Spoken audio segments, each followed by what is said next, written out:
The Jehovah Witnesses love to make fun of Trinitarians, saying that the Trinity is a form of polytheism, which it isn't, because the doctrine of the Trinity explains how an eternal God has three manifestations of himself. One being as the eternal God that nobody can see. Two, as the image of the invisible God bodily in the form of Jesus. And third, as God's very own spirit that indwells believers. Right? Actually, it is the J-dubs that corner themselves and make Jehovah, Almighty God, and Jesus, a mighty lowercase g God, into two separate deities, thus they themselves become polytheistic. The J-dubs believe that the Almighty Jehovah God made a lesser mighty God as the Archangel Michael, who these cultists say became Jesus Christ. So Jesus Christ, whom Jehovah God created, is a lesser God.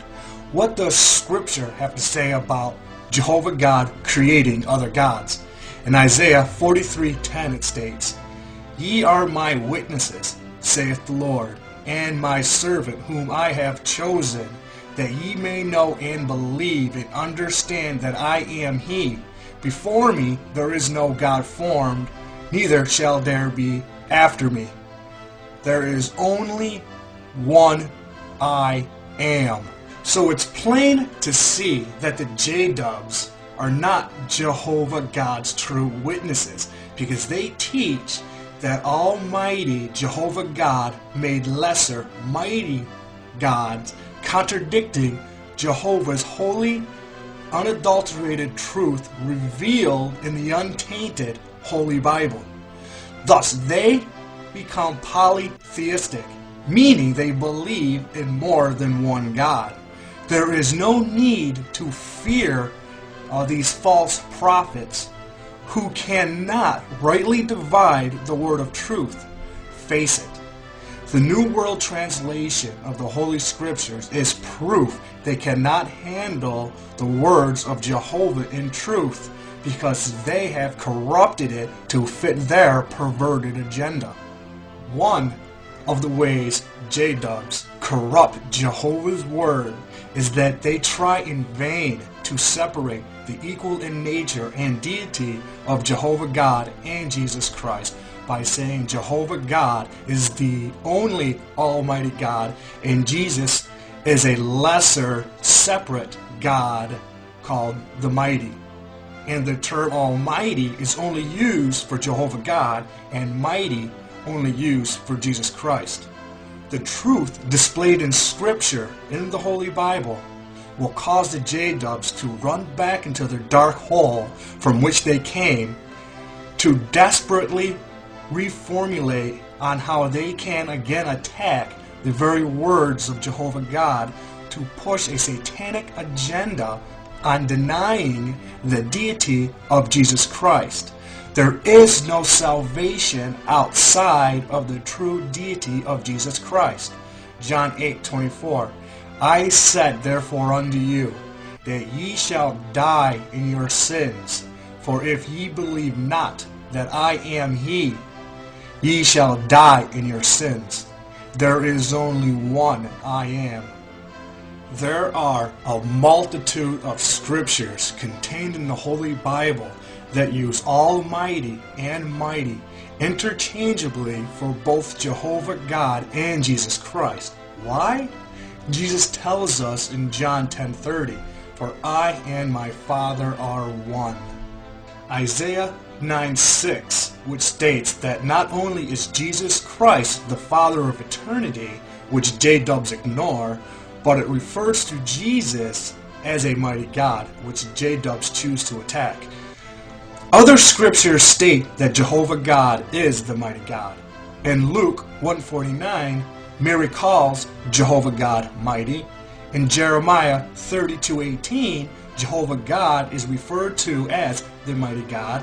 And these three verses are going to kick the J-dubs in the face. Genesis 49:24, Psalms 132, 2 and 5 state that Jehovah God is referred to as the mighty God of Jacob. Also, there are many verses stating that Jehovah God is the Almighty.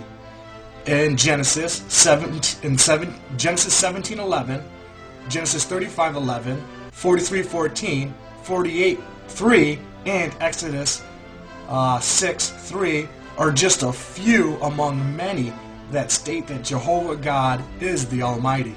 Now, on the flip side, Jesus being referred to as the Almighty is also found in Scripture. In 2 Corinthians 6:18, Jesus is referred to as the Almighty. In Revelation 1:8, Jesus, which we'll read lowercase Lord, says that He is the Alpha and the Omega, the beginning and the end, which is, which was, and which is to come, the Almighty. And in Revelation 4:8, the angels are worshiping Jesus Christ, again, which is in lowercase Lord, who is the Almighty God. And also in Revelation 11:17, 15:3, 16:7, and verse 14, Revelation 19:15, and 21:22, Jesus Christ is referred to as Lord, lowercase, God Almighty. So it is plain to see that mighty and almighty are used interchangeably throughout Scripture because Jehovah God and Jesus Christ are one. Deuteronomy 10:17 states, For the Lord your God is God of gods and Lord of lords, a great God, a mighty and a terrible, which regardeth not persons, nor taketh reward. Speaking of Jesus in Revelation 17:14, These shall make war with the Lamb, and the Lamb shall overcome them, for He is Lord of lords and King of kings. And they are with Him are called and chosen and faithful. If Jehovah God and Jesus Christ, who are the same, are the Lord of lords and King of kings, why do J-dubs derank Jesus Christ as a lesser God? Because Satan knows if you believe Jesus Christ was God in the flesh, your sins will be forgiven. And if Satan can get you to deny God came in the flesh as Jesus, you will still be in your sins, and Satan will still own you as a child of the devil. In John 8:24 it says, I said therefore unto you, that ye shall die in your sins, for if you believe not that I am He, ye shall die in your sins. There is only one I am. The Christ of the New Testament is the Jehovah God of the Old Testament.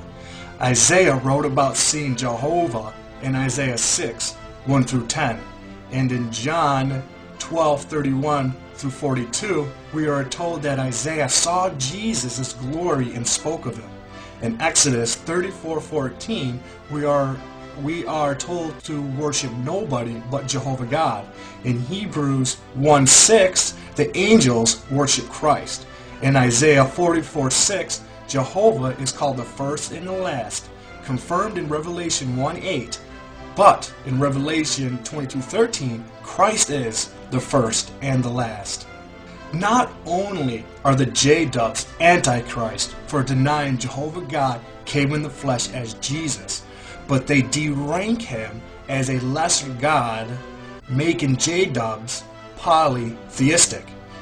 It is paganism that believes in greater and lesser deities, and the J-dubs are no different. Do not fear them.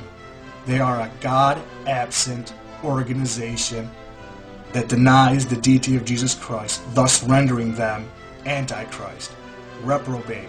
They deliberately turn their backs from the truth, and they are apostates. No need to fear them.